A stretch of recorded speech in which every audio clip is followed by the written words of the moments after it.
So liberals are perfectly happy to let thousands of Eastern Europeans kill each other, but science and Charles Darwin forbid they ever try to come to Christ before you send them to die on that battlefield. What's up, guys? VinceDao here. Be sure to like and subscribe. So there's a pretty complicated and frankly tragic war going on in Eastern Europe, but aren't you glad that we have Twitter libtards? What would we do without them? Now, the nice thing is that your average Twitter liberal is such an NPC that they reflect essentially the exact views of the American regime. So I think they're a pretty good way to tell what the people in power actually think. And today, we are going to show you how insane they actually are. And remember, the real views of our leaders are not much different than the robots that they have programmed. So, with that said, let's examine the real liberal position on the Ukrainian war, which, remember, is the common sense position that only crazy fringe MAGA Republicans oppose. So, the Ukrainian network, Vyzgrad24, says Ukrainian field chaplain crosses soldiers with holy oil, which I assume is an Orthodox practice, before going into battle against the forces of evil. The cross is locked in combat with the darkness represented by the Russian Z. Turns out, Western liberals were not happy with Ukraine once they saw this. And I'm not even joking. Read some of these replies. Good on Ukraine for fighting back, but it needs to be a more inclusive state in the future. Okay. I never thought I would say this, but this is the first time I dislike Ukrainians since this brutal war started. This is the worst path they could choose now. Religious propaganda? I hope it won't spread, because I'd hate to see more videos like this one. I don't even know how to react to that, so let's continue. How religious are Ukrainians actually? To answer your question, they're 67% Orthodox Christian, but it's okay. I'm sure you'll suppress that once you make Ukraine a vassal state of the liberal world order. They've actually already started to do that, so I don't think they have to be very concerned for much longer. Here's one. I dislike this a lot. The problem is these Ukrainian troops think they are empowered by God. They are not. It's funny because from my perspective as a Christian, the most tragic part of this war is not either side's claim to territorial sovereignty or how good and bad each leader is. It's the fact that there are thousands of Christians brutally killing each other over all of that.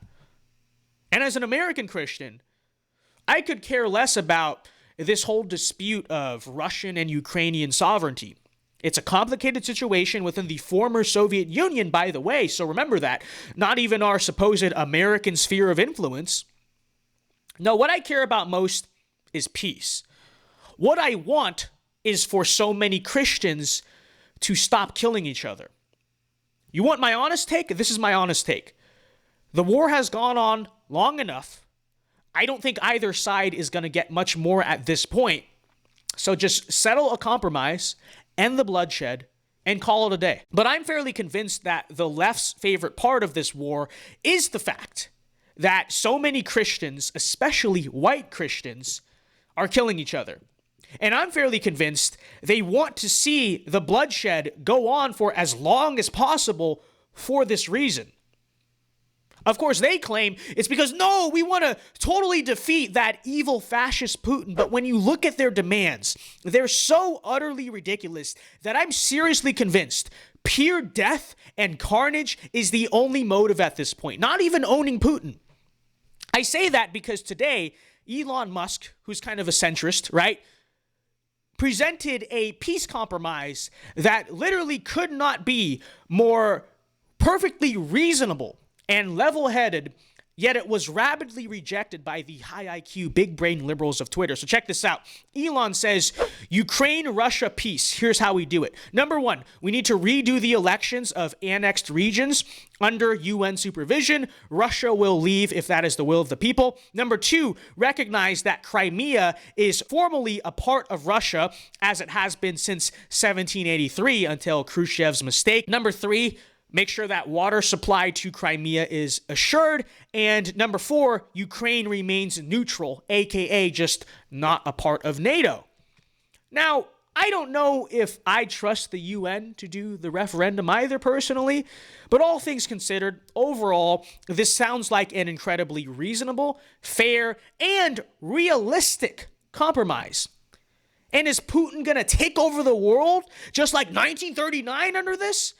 Or are both sides getting reasonable things that they want? Well, it doesn't matter. That didn't stop a 63% majority of people from voting no on this. So after that, Elon rephrased the question in this way. He says, okay, let's try this again. The will of the people who live in the Donbass and Crimea should decide whether they're a part of Russia or Ukraine, yes or no, to which 55% of people said yes this time. So I guess the high IQ geniuses on Twitter said they do believe in self-determination, but they don't like Crimea being Russian. Well, here's the problem with that. Donbass, that's the eastern part of Ukraine, in reality is probably pretty disputed. I'll give you that. You know, I think there's a sizable group that wants to be Russian. There's a sizable group that wants to be Ukrainian. I really don't know who the majority is, right? But the people of Crimea, objectively, overwhelmingly, and indisputably want to be a part of Russia. You're talking about a region that is majority ethnic Russian by a lot, speaks Russian, has always been a part of Russia, and who voted in a referendum to join Russia by 95%. Now, you may say that wasn't real, but to that I say, if it wasn't real, then where was all the popular resistance?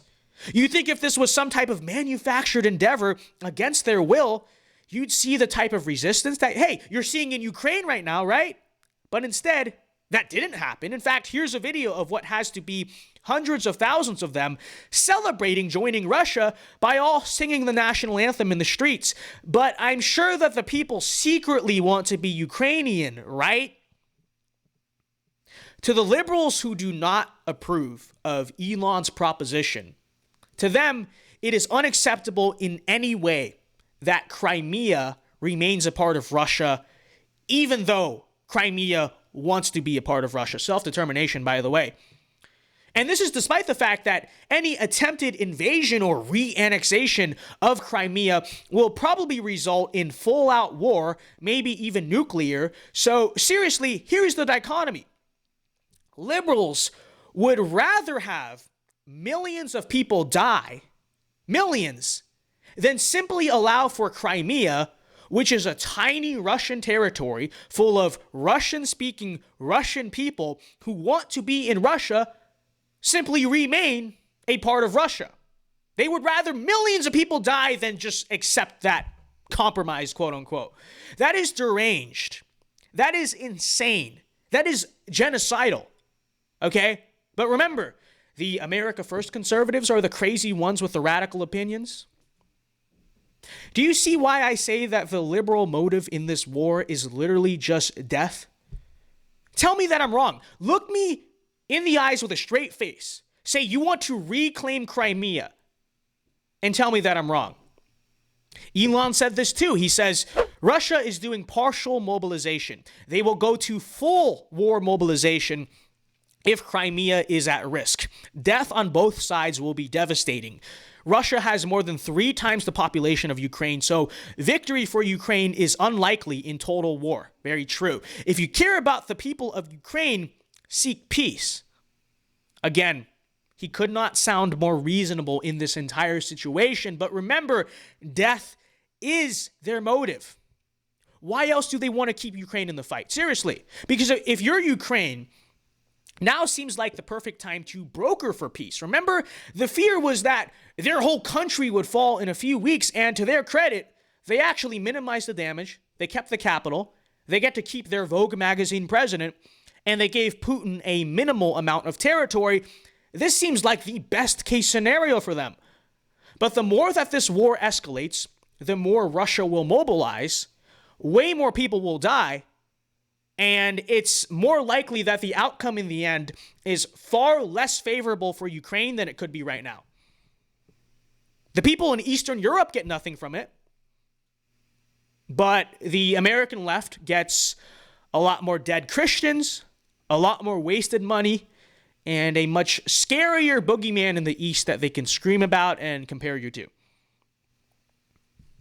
That's how it is. That's what they're proposing, essentially. So I don't think this debate in America should be about pro-Russia or pro-Ukraine. I think at this point, it is about pro-peace and pro-death. And if you are not okay with reasonable compromise that can end the war, and by the way, still keep your favorite Vogue magazine president in power, you're not even like pro-Ukraine. You're just pro-death. Seriously. But what do I know? Okay, anyways, guys, that'll wrap up this video. Thank you very much for watching. Let me know what you think. And before you go, be sure to check out our merch shop. Probably, I don't think I plug it enough. So let's plug it right now. www.thevincedao.com. Link in the description. Support the channel. Epic merch. Great stuff to wear in public. Pretty good prices too. So yeah, that's www.thevincedao.com. Link in the description.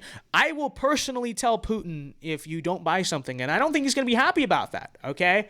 So check it out, www.thevincedao.com. Link in the description. Until next time, remember to like and subscribe if you are new. Alpha moves only. God bless and peace.